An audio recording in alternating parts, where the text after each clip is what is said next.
Catch up with Labor's Matt Thistlethwaite after an eventful day in the nation's capital. Just on that first, Matt, I think I'm right there in that Labor's welcomed this in a bipartisan way today, and I know that you and others in Labor and Anthony Albanese have campaigned on this issue as well. It seems everybody realised that something needed to be done to address veterans' welfare and especially this horrible problem of veteran suicide. That's right, Chris. Anthony Albanese late last year was calling for a Royal Commission, and while we would have preferred a Royal Commission, we do support the announcement for a Commissioner for Defence and Veterans Suicides and a Family Commissioner as well. I was fortunate to attend that forum that was put on by the Daily Telegraph representing the Labor Party late last year in the New South Wales Parliament. I met with the likes of Julianne Finney and other parents of veterans who'd sadly taken their own lives, and I can tell you that those stories were absolutely harrowing. And my mind changed on that day, and I formed the view that we did need a Royal Commission or some form of commission such as this to get to the bottom of what's going on and provide greater support and welfare for those not only serving in the Defence Forces but those who are veterans as well. So we welcome this announcement today. Yeah, well done. And there's a lot of detail to be sorted out and positions to be filled and whatnot, but on the face of it, looks like a really good step forward. Now, on to the ugly battle of partisan politics today. The question time attacks seem to fall a bit flat for the Labor Party today.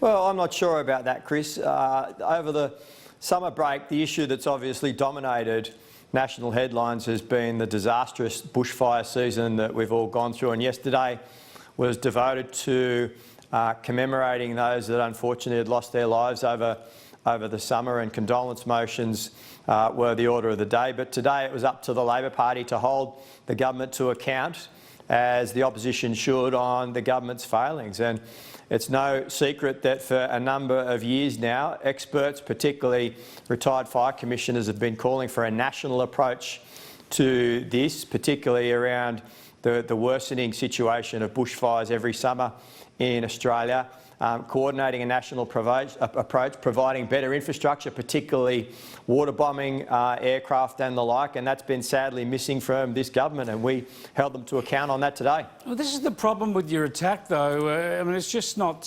plausible, because we all know that fire agencies have never had more resources. There are additional resources added every year by state and federal governments, and we also, all of the public knows that we've seen worse bushfire disasters than this. This has been terrible.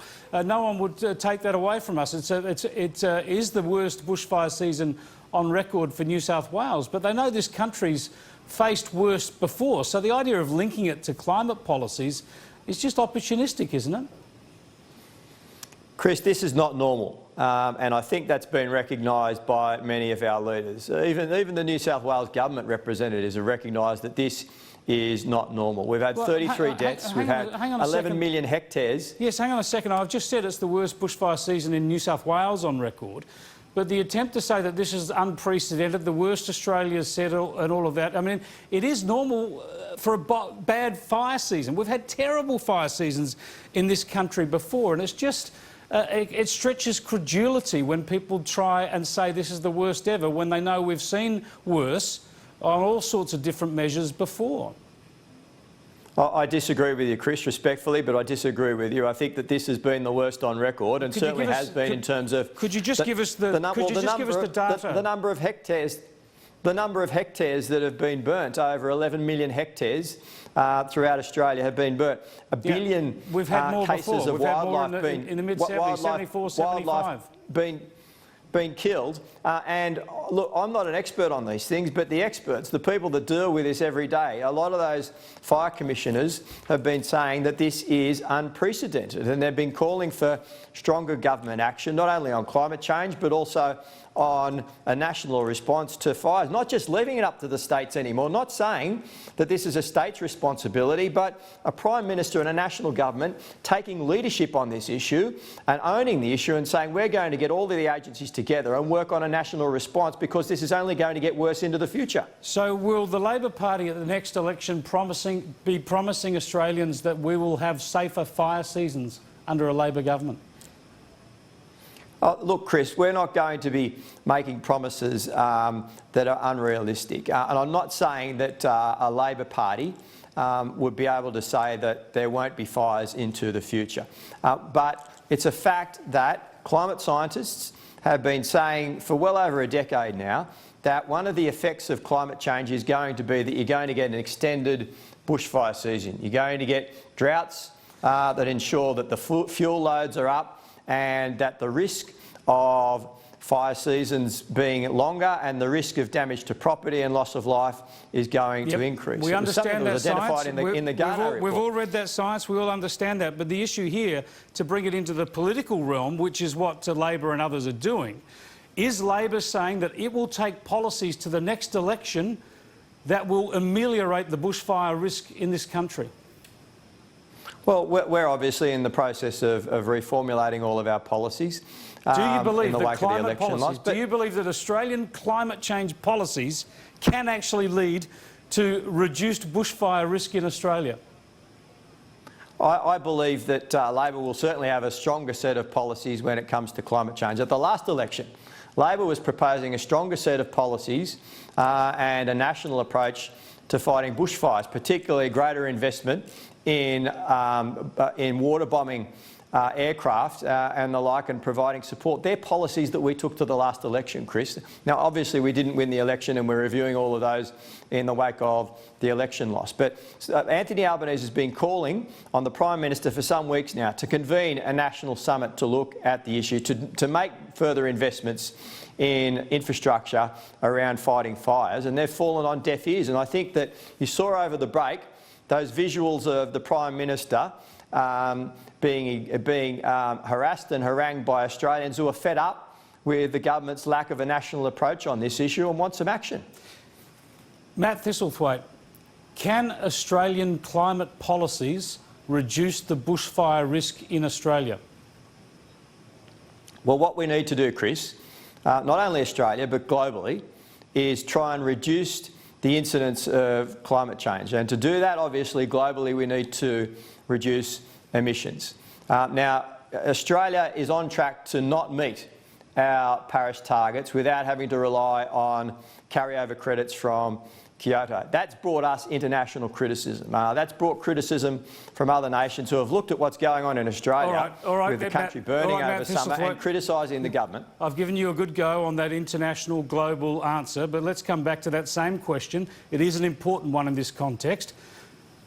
Can Australia's emissions reductions policies reduce the bushfire risk in Australia?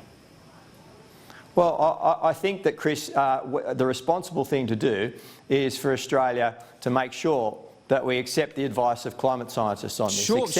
We accept the And science for global act, but the critical question, because you and your colleagues have been blaming Scott Morrison for the ferocity of our bushfires. So there's a yes or no answer to this, surely. Can Australia's emissions reductions policies reduce our bushfire risk?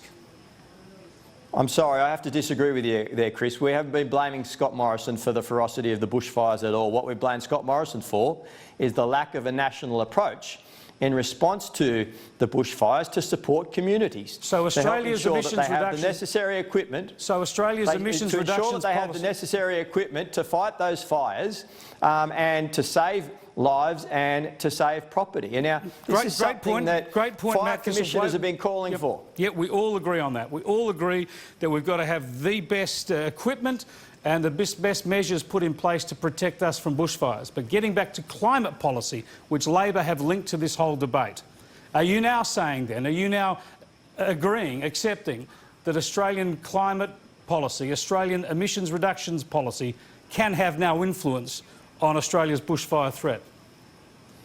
Well, Chris, climate scientists tell us that we need to take stronger action, and if we do take stronger action, then there's hope that we can reduce the risk into the future. Now, that's what the experts are saying. I'm not an expert in this field, but I do accept the advice of those experts and I accept the science. And I think it's fair to say that the coalition government hasn't done that in the past, and in particular they haven't done that in terms of a national response to this increasing risk. And that's why Labor's been highlighting that in the Parliament over the course of today and over the weeks that have passed, to ensure that we hold the government to account on this for the frustration that people, particularly those in rural and regional communities, are feeling about what's gone on and the devastation that's been caused by bushfires this summer. Matt Thistlethwaite, thanks so much for joining us. Cheers. Thanks, Chris. That's Matt Thistlethwaite there from the Labor Party. Now, this is a very important discussion, and he's right. I have no qualms about talking and discussing Australia's climate policy, what we can contribute globally, what the globe needs to do. But understand my point here.